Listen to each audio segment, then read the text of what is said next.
Hello guys, स्वागत करছে আর কোন blog না। তো দেখতে পারছো আমি ঘরে লোক ভেনে पर ना भूलिस क्यों साइकिल लग से तभी बहुत खराब हो चुका है।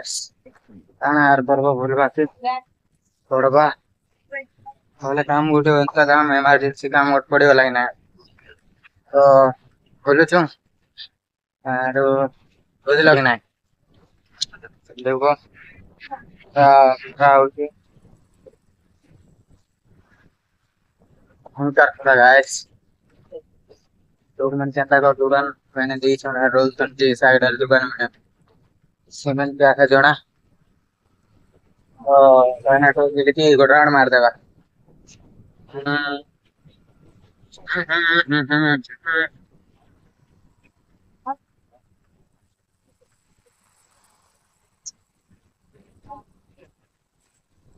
मार्केटिंग वाले को डर से डबल कोने वाले आ रहे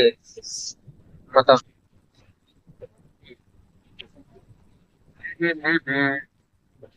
गाइस हमें पेट्रोल पंप আজকে যাইছো গাড়ি লোক তেল ঠিক হবে বল ভাবে যদি আমার গাড়ি লগা টাঙ্কি দেই না আর কবে দে তো না বুঝলো না